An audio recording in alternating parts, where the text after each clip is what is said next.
Ya dijo Karim, hoy les voy a hablar sobre mi trabajo de titulación de magíster, cual contó con la guía del profesor Eric Saavedra y el título original es Cross-Laminated Timber Building Connection, Subjected to Cyclic Load. Denme un segundo que tengo acá algo. Ahí, perfecto. Y voy a comenzar de inmediato. Bueno, la presentación va a contar con una breve introducción de qué se trató mi trabajo y el contexto de este. Voy a hablar un poco de los modelos de las conexiones metálicas en estructuras de madera, la calibración que se utilizó, los resultados numéricos obtenidos y finalmente una aplicación a un edificio. Esa va a ser la estructura de la presentación en sí. Entonces, primero, un poco hablar de qué es la madera contralaminada, o CLT. Es un material en base a madera que se compone por un número impar de capas de madera laminada. Generalmente se ocupan 3, 5 o 7 capas, dependiendo del uso estructural. Eh, Dentro de las ventajas de este material y de la madera, es que tiene una instalación en terreno eficiente y rápida, es resistente al fuego, es un material sustentable y renovable y posee un excelente comportamiento ante cargas sísmicas. Hay varios ejemplos de edificios con este tipo de estructuración, pero en países que tienen zonas sísmicas importantes o una alta sismicidad, no se suelen ver este tipo de estructuras, principalmente por falta aún de investigación al respecto y dado que la respuesta sísmica de estas estructuras son un poco más complejas de entender. Eh, un poco cómo se construyen estos edificios de madera contralaminada. Principalmente se utilizan estos paneles para utilizar muros y losas y el elemento clave para unir estos elementos de madera contralaminada son las conexiones metálicas. Existen conexiones para unir los muros, para unir las losas, que son generalmente conexiones atornilladas, y existen conexiones para unir estos paneles a la base. Generalmente se ocupan algún tipo de conexión para cargas axiales, típicamente hold downs, y conexiones para cargas horizontales o de corte, típicamente angle bracket. ¿Y por qué son tan importantes estos conectores metálicos? Porque para cargas sísmicas es aquí donde principalmente se disipa la energía. Es por eso que la interacción madera-metal, madera-conector metálico, es de suma importancia para entender el comportamiento y cómo la estructura en general se va a comportar ante cargas sísmicas. Eh, Acá un poco el detalle de estos conectores que les menciono, que son los típicos utilizados. Eh, Acá se puede ver una imagen donde hay un ejemplo de un conector hold down, que son estos conectores bien largos de acá. Conectores angle bracket, que se pueden ver ahí, son más pequeños, que son para cargas de corte, y conexiones atornilladas, que aquí no se pueden ver muy bien, pero si hacemos una ampliación de estos conectores, podemos ver estos tres tipos de conectores que son los más utilizados. Eh, el comportamiento entre el conector metálico y la madera se puede ver acá, por ejemplo, en este ensayo. Este es un ensayo para un hold down, tanto para cargas axiales como para cargas de corte. Si se fijan, hay una diferencia en la curva de respuesta para cargas axiales. Es una curva que es no simétrica comparada con la curva de corte. Y otra característica interesante es ver cómo va cambiando a medida que se aumenta la solicitación al conector, cómo va cambiando el comportamiento. Hay un cierto punto donde el conector se incrusta en la madera y hay una degradación en la rigidez. También hay una degradación a medida que los ciclos aumentan. Entonces, todos estos fenómenos que son muchas veces no lineales, se deben representar en un modelo que quiera capturar el comportamiento histerético de estas conexiones. Entonces, para dicho fin, mi trabajo consistió en modelar el comportamiento estructural de conexiones de edificios de madera contralaminada sometidas a cargas cíclicas y, como objetivo secundario, estudiar la respuesta histerética de conexiones típicamente utilizadas en estructuras de madera contralaminada, mejorar la capacidad predictiva del modelo de conector mediante un esquema de optimización y, finalmente, aplicar esto y estudiar la respuesta en un edificio. Ese es el fin luego de obtener este modelo conector. Las ventajas que tiene este modelo propuesto es que es capaz de capturar el comportamiento no lineal disipativo de los conectores, la histéresis, softening, pinching effect, la degradación de la rigidez y resistencia como función de los ciclos de carga y descarga, la estabilización de la degradación de la rigidez y resistencia con el aumento del número de ciclos de carga. La degradación de rigidez y resistencia es insensible a pequeñas fluctuaciones. Esto es lo que voy a hablar más adelante, un poco de todos estos puntos. Efecto del contacto entre los elementos conectados y la simetría de la carga reversible. Todo esto es lo que se aprecia experimentalmente y que se captura en los modelos. Entonces, ahora voy a hablar un poco más de los modelos. Se utilizó un modelo de elementos finitos unidimensional para representar el comportamiento de este conector madera-metal, ¿cierto? Se utilizaron dos tipos de conectores, uno para capturar el comportamiento para cargas axiales y otro para capturar el comportamiento para cargas de corte. ¿Cómo funcionan este modelo? Es una serie de pequeños elementos que van sumando sus efectos para representar el comportamiento global que se quiere capturar. Entonces se comienza con un elemento simple, por ejemplo, una resistencia con un elemento deslizante o slider, para ir capturando los quiebres en la curva. Voy añadiendo más de estos elementos unidimensionales, ¿cierto? Que son rigideces y elementos slider, para capturar aún más este comportamiento. Y finalmente puedo tener 3 quiebres en mi curva, 3 puntos, entre comillas, de fluencia, que me permiten capturar estos cambios en la curva. Ahora, la respuesta no era así del conector propiamente tal. Así que se añadieron elementos hook y gap para capturar el pinching effect del conector, que es cuando la madera se incrusta el metal se incrusta en la madera. Ya la curva va tomando una forma más parecida a lo que pasa experimentalmente en los conectores. Y se añadió un elemento de rigidez variable para capturar la degradación de la rigidez del conector, tanto en carga como en descarga, y el efecto de la degradación ante aumento de ciclos. Si pueden ver, antes del elemento de rigidez variable, luego del segundo ciclo de pinching effect, la curva es constante, pero al añadir este elemento hay una degradación progresiva. Entonces voy a describir un poco más este elemento de rigidez variable, que tiene por función controlar la degradación de rigidez y ajustar la pendiente de la curva de descarga. Este elemento se implementó con el lenguaje de programación Fortran.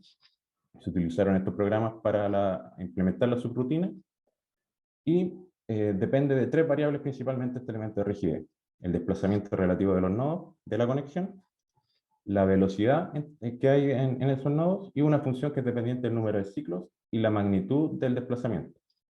Voy a hablar un poquito más de eso. Para el modelo de carga, tracción y compresión, carga axial, este gráfico que era no simétrico que mostré anteriormente, la rigidez variable va a depender de la velocidad en la conexión y una función que depende del número de ciclos.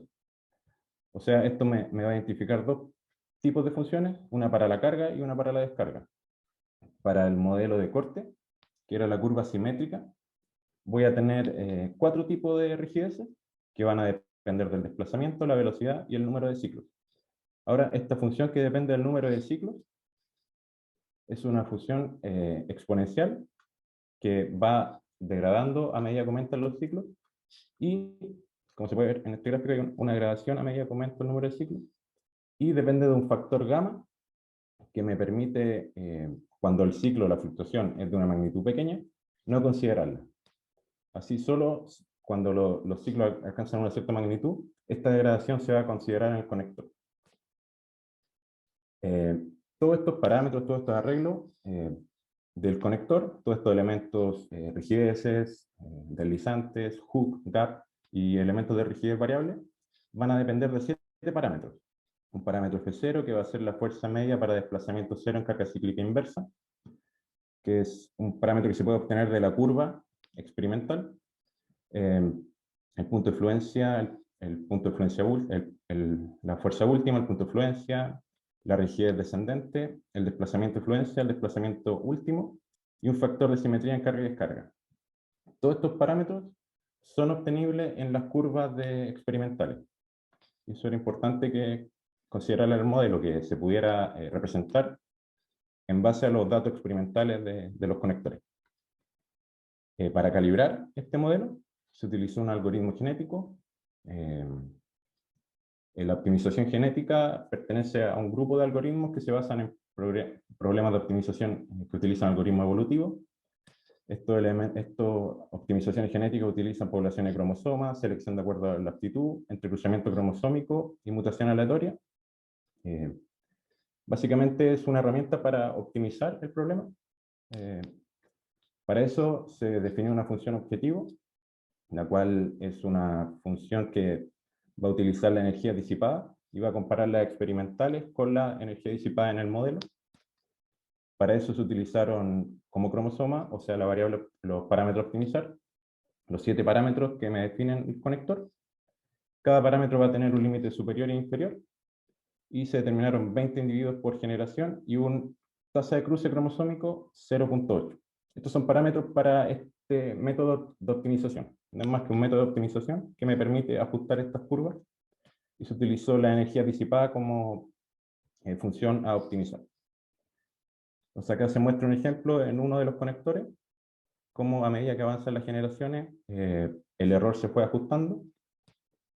Y acá se pueden ver los resultados para cada uno de los conectores, para los dos tipos de cargas que mostré anteriormente experimentales, que una es la carga de corte, era esta curva simétrica, y una carga axial, tracción-compresión, que era esta curva que era no simétrica. Ahora voy a mostrar los resultados numéricos de estas conexiones. Para eso se utilizó el protocolo de carga estándar, que se hace en los ensayos a estos conectores. Es el código europeo 12512.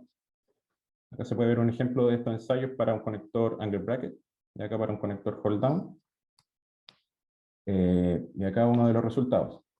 Este es el caso del angle bracket para cargas axiales, donde en azul se ve el resultado numérico y en morado se ve el resultado experimental. Lo mismo acá para el caso del angle bracket, pero en el corte, el caso no simétrico y el caso simétrico. Para los conectores hold down, que eran estos conectores axiales, para la conexión atornillada entre losas y para la conexión atornillada entre muros. Si se fijan, las calibraciones permiten acercar el comportamiento experimental que tienen los conectores al modelo numérico.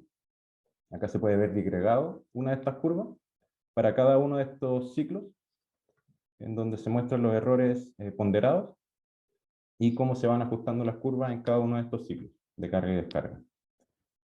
Finalmente, se utilizaron estos modelos de conector en un edificio. En este caso se utilizaron los datos de un ensayo que se hizo en la Universidad de Trento, Italia. Este edificio fue construido puramente con madera contralaminada, y se utilizaron los tipos de conectores que se trabajaron: hold down, angle bracket y unión atornillada. Para el modelo del edificio se utilizaron, para representar los paneles de CLT, se utilizaron elementos shell, se utilizó una ley de material elástico lineal para el CLT, debido a que la disipación de la energía y el comportamiento no lineal va a ser principalmente en la conexión, ¿cierto? En la interacción madera-conector. Los muros de este edificio tienen un espesor de 85 milímetros y las losas tienen un espesor de 142 milímetros. Aquí se puede ver un poco cómo era la malla, dónde se distribuyeron los conectores. En la base se ven los conectores hold down y angle bracket para cargas de corte y axiales, y en negro se ven los conectores para unir estos paneles. Es importante notar que entre paneles existe estas uniones, y sobre todo quiero que pongan atención acá en esta unión, porque después los resultados es un punto importante para revisar.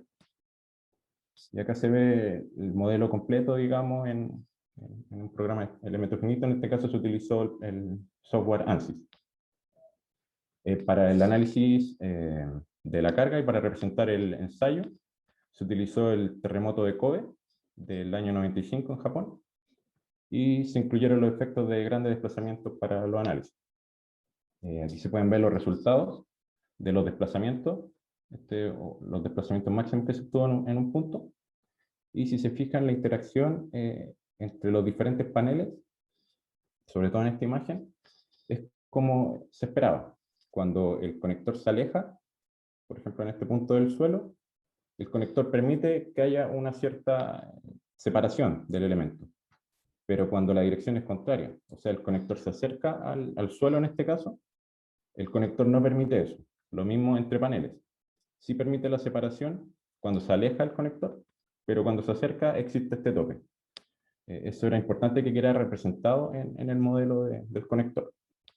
Y aquí se puede ver también la respuesta global de la estructura al corte basal en este caso, con el desplazamiento aplicado.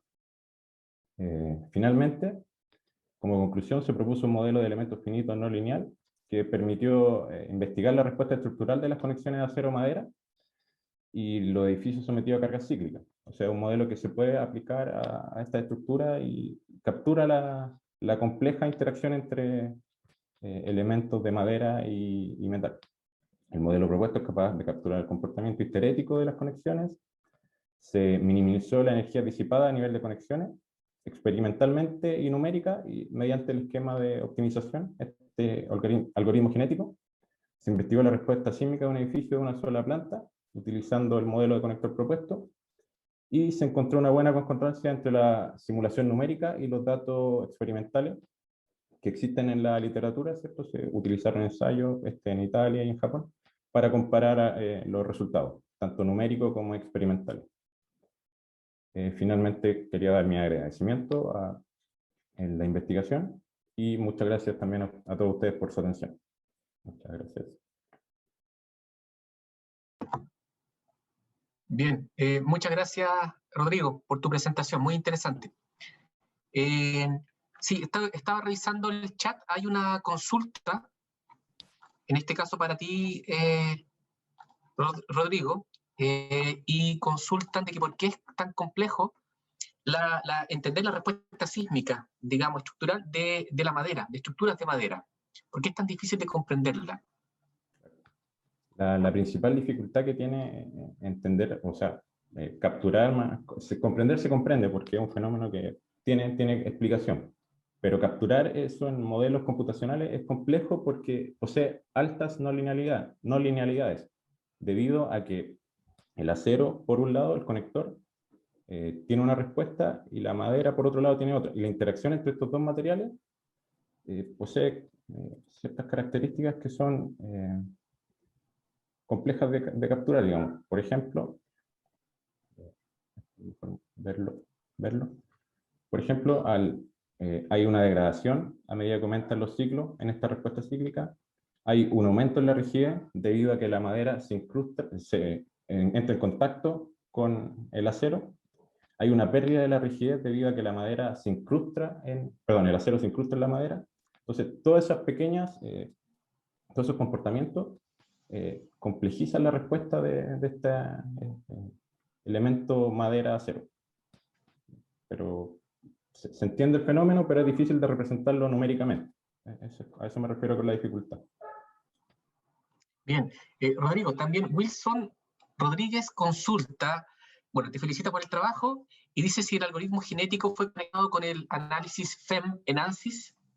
Dice si usaste una rutina de usuario. Sí. Se utilizó por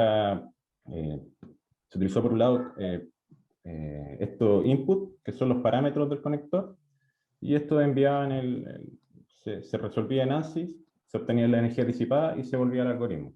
Entonces había una interacción entre el algoritmo genético por un lado y la respuesta que iba dando ANSYS por otro. Entonces sí había una interacción entre estos dos parámetros, digamos. No sé si eso era la pregunta. Sí, yo creo que sí. Y si usaste la rutina de usuario, claro, también lo respondiste. Sí. Claro. Mira, Ignacio Fuenzalía también te consulta si el conector, dice, el conector no considera el efecto de nail slipping de la madera. No. Y dice después... Lo considera, pero indirectamente, debido a que el modelo captura el comportamiento que tienen esto en base a los ensayos experimentales. Y me concentré en ciertos efectos principales, pero no necesariamente en base al efecto capturar el comportamiento, sino que en base a la respuesta del conector experimental es que se hizo el modelo computacional. O sea, yo me concentré en modelar la respuesta del conector con todos estos fenómenos ya incluidos, no por separado. Que eso era la... Claro. Y luego pregunta también, dice, también Ignacio Fuenzalía dice que Kobe es un terremoto de tipo impulsivo. Dice, probaron con un sismo de tipo subductivo, como en Chile, si es que probaste otros terremotos sobre el modelo de la estructura. En este trabajo no, pero básicamente porque era para comparar la data experimental de ese ensayo particular. Pero después sería interesante, sobre todo para el caso de Chile, que del interés, probar con ese tipo de sismos y también con estructuras de mayor escala.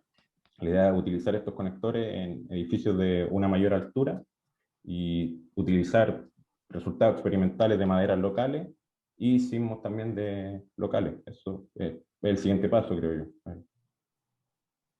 Y después, Rodrigo, Alejandro Sáez consulta, cuando se aplica la sismicidad sobre el sistema macro, ¿el acero provoca microvibraciones que se suman a la energía liberada al sistema macro como zonas de nudos tipo fuentes? No sé particularmente si ocurre ese fenómeno, porque en este modelo no captura el comportamiento ni la disipación que hay cuando la madera se empieza a quebrar cuando se incrusta el acero, o el acero cuando empieza a fluir, sino que utilizando esta respuesta del conector ya como global, ese es mi input para el modelo. Entonces, todos esos microfenómenos que ocurren antes, indirectamente están en la curva experimental, pero no trabajé con ello en mi modelo, así que no sé si es que ese influye o no influye y de qué forma influye.